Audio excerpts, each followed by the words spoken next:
Hello lovelies. In this video, I'm going to talk about the 5 issues that people have when they attempt to blow dry their own hair. The first issue is you're not pre-drying your hair. Think of your hair like a sponge. All of the pores are going to hold the water molecules like little pocketbooks. When you come out of the shower and your hair is soaking wet, those pocketbooks are full of water. They're gonna weigh your hair down and it's gonna take forever for you to go over it and over it and over it to get all of that moisture out. When you pre-dry your hair, you're giving it a chance to air out naturally without putting pressure of heat onto the hair, which minimizes how many times you actually have to pass over it with the heat and the brush. There is one exception to the pre-drying if you have extremely frizzy, coarse hair. I'm talking about wiry, frizzy pieces that will instantly dry and stick out. From wet to dry is the only way to control and manage those hairs to be set without getting frizzy. The second issue is that you're not combing out your hair. When you're in the shower and you have some conditioner in there, you should start separating by spreading your hair apart, starting at the bottom, combing out the tangles, so that when you go to brush your hair or start drying your hair, it's already set up and detangled for you to start blow drying. It will prevent you blow drying over a knot in your hair, which can cause serious breakage.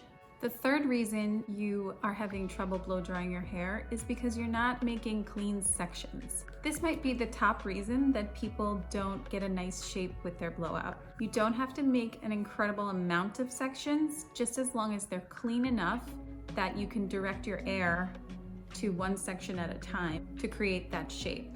My pro tip for this is to part your sections with a zigzag so that when your hair falls, it doesn't separate.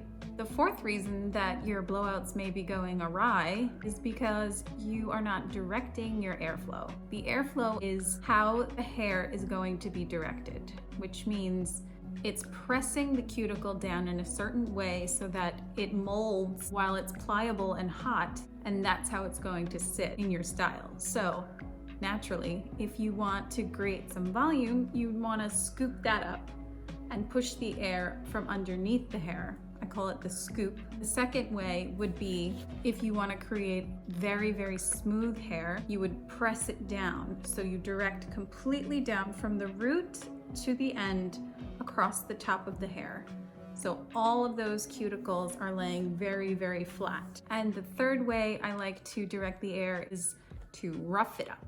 So sometimes you can actually pick a section, usually at the crown of the head where our hair gets the flattest, and just from a couple of inches from the root down, you would actually go backwards scooping so that those little hairs will create a cushion and more volume. The fifth reason your blowouts may not be working out is because you're either under drying or over drying your hair. It's very common to over dry your hair because people don't make clean sections and they end up going over and over the same pieces of hair, and some hairs don't get dry and some hairs get over dry. There's a mixture of wet, limp hair and stick straight, bone dry hair that just is on the verge of breakage. A way that you can avoid doing this is by assessing the sections of your hair.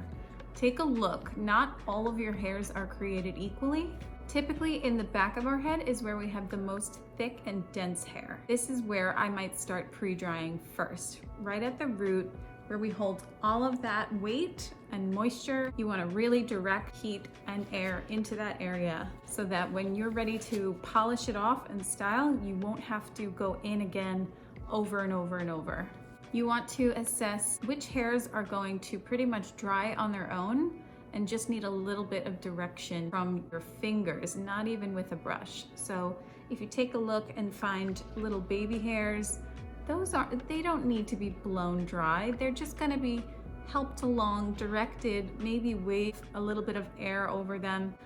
And if they stick out or you have a curly piece, you just wanna hold it and pinch it and let it dry from a distance. That's the way to pull it down from the root, rather than trying to scoop it with a brush, which will make them stick out and actually become overblown.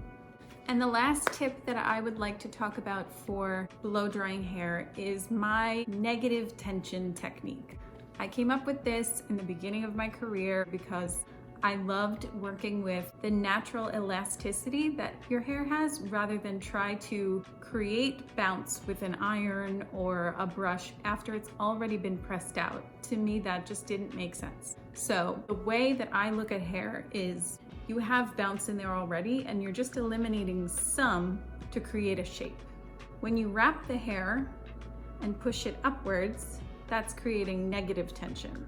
You're bouncing more elasticity into the already elastic hair until it's dry. That curl is gonna hold for a week, compared to if you blow dry your hair straight down and then try and curl it, all that elasticity is now gone and it's just going to very superficially be held in that shape maybe for a couple of hours, maybe not even. I like to look at it as negative tension versus positive tension. When you're using extra positive tension, it means you're really pressing out, you're using that downward technique, you're taking a coarse piece of hair and you're smoothing it almost like glass pressed down. And when you're using negative tension, you want to actually encourage it to fluff up.